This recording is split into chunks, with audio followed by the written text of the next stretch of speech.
All right, morning guys. How you all doing? Hope you're all well. Nice to see you all again. Steve here from Globatal, happy Monday. So back into another week of the craziness that has been COVID-19. Really excited today to be joined by Jonathan, who's out in Taiwan. I understand he's from France, got lost in Taiwan somewhere, and he's decided that that's where he's going to stick it out. From Growth Hackers, his agency is called growthhackers.net. Jonathan, thanks a lot for joining us, man. Thanks, Steven, for the invitation. Yeah, cool. It's always good to chat to someone who's not from the UK. So it's always, we've had a lot of UK visitors and UK people on the chat, so it's nice to have someone foreign for a change. Man. So chatting growth today, man. You said you wanted to share some stuff with us on growth in our digital agencies, how we can give us some tips and whatnot. Yeah, so I thanks for having me. Actually, yeah, I'm originally from France, so I think your UK viewers can really feel. Actually, I used to live in the UK 15 years ago. I used to live in Newquay and Brighton, like a long time ago. Now I want to share a bit because I also run a digital marketing agency, but what we do is, of course, digital marketing services like advertising, social media, content marketing, and so on. But we've got more like a growth hacking approach. Right. A growth hacking approach. So I'm going to a lot of marketers. I know a lot of marketers. They tell me, "Oh, growth hacking is just a buzzword for marketing." In my opinion, it's not. So I want to define with you. I want to tell other agencies what I think growth hacking is.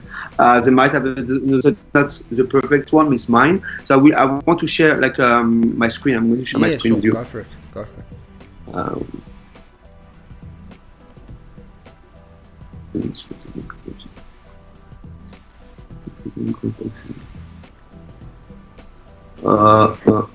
Okay, I can't share my screen because I have to go to the settings. Okay, doesn't matter. I will just talk. I can't share my screen. I have some settings. Are you not able to on Skype there? It says I have to go to the preference. It won't really matter. It was simple, but I can talk anyway. Yeah, it doesn't really matter. So now in the last 15 years, I worked in digital marketing. That's what I did for 15 years, and I worked in many countries in the US, in the UK, in Australia, in Spain, in Ireland as well. And I always work with small businesses. So I was doing digital marketing with small businesses, and I always found there was something missing. Like when I was marketing for a product or a service, I was marketing a product, and then I would get users or customers or prospects who would tell me, "Oh, I'd rather have your product to do this, or your product to do that," and then I would go to the product department and I would tell them, "Oh, I think we should change the product a little bit and make it more user centric, or try to really gather the feedback to change the product." And the product department in every country I work with really is they always tell me, "No, that's not your job. Your job is marketing. So we make the product and you market it." And I always thought there was something missing. I was like, that's weird because I get the feedback from the direct customers. I thought something was missing.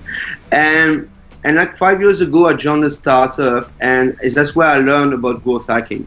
And what growth hacking is, in my opinion, it makes the link between product development and marketing.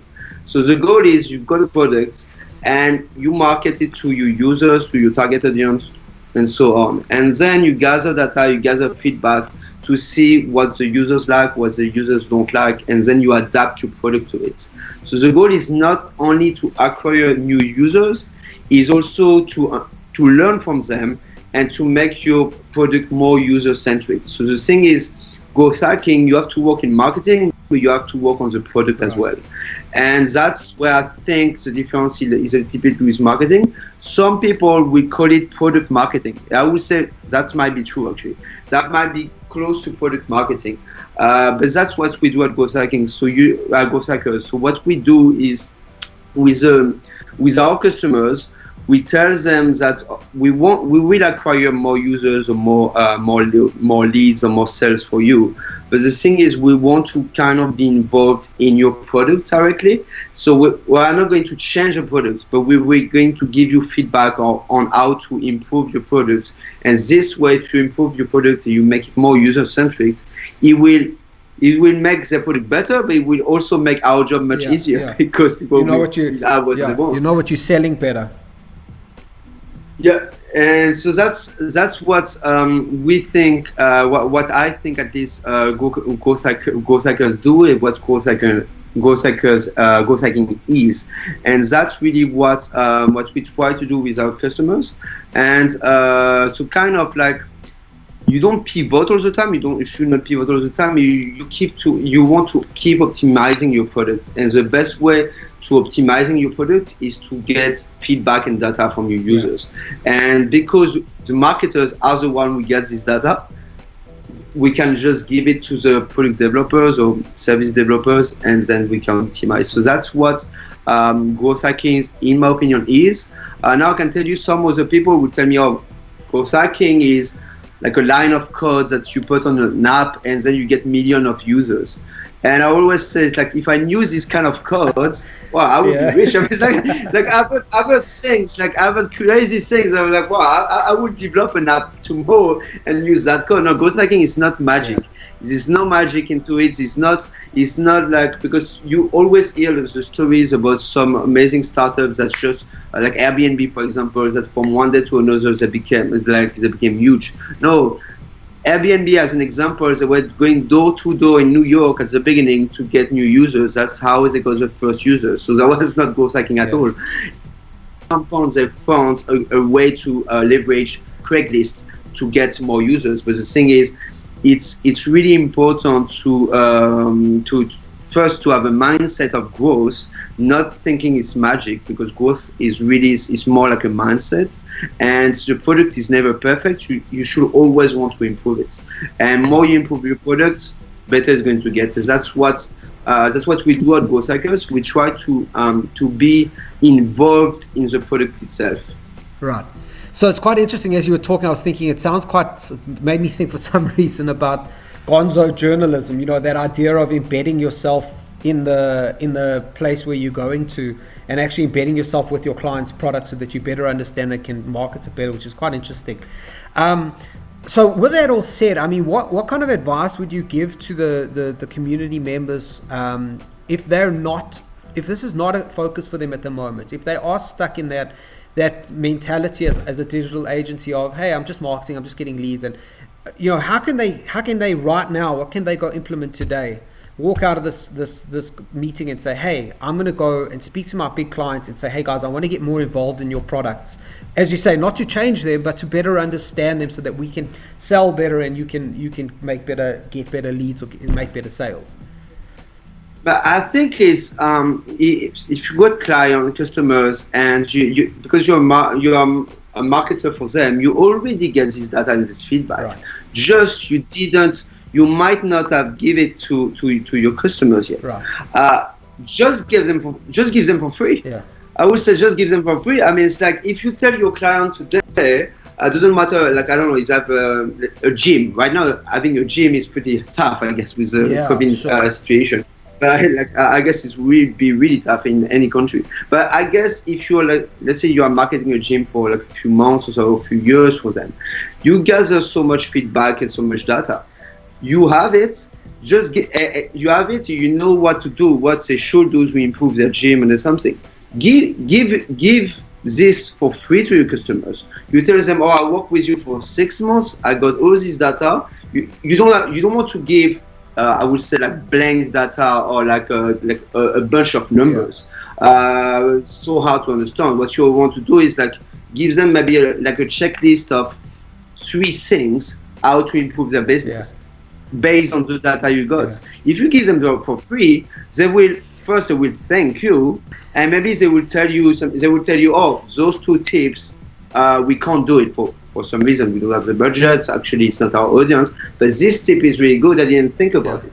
If you give them for free advice from the data you got, all it happens is you're going to build the trust even more, as they will want to work even more with you. So give them for free. You just tell them, oh, I work with you for 6 months. Actually, I have got 3 ideas to improve your business, and thanks to, if you implement at least one of those ideas, I can tell you I can get you more leads or more sales. And they will be happy. As they will be because they will be happy, they will even stay working with you. So I would say give them for free. Free information. Yeah, it's a good piece of advice. People tend to keep their cards close to their chest and not share, and try not to share information because they think someone will take it and do something with it. Probably let them do something with it. Maybe some good will come out of it. Yeah. As opposed to always over deliver. Just if you got some information, don't keep it for yourself. Don't make them pay for something you got for free. Pretty much, just give it to them. Give it to them, and they will trust you even more. As they will want to work even more with you. Because they're like, oh, this guy or this girl, they're like, oh, she's giving me some great advice for free. I want to keep working with her. Demonstrate some free value. Brilliant, man. Well, that's some good advice, man. I really appreciate that. That's pretty good, and it's quite nice to have advice that's quite different to some of the other stuff that we've had in the community. So thanks very much for sharing. I really appreciate it.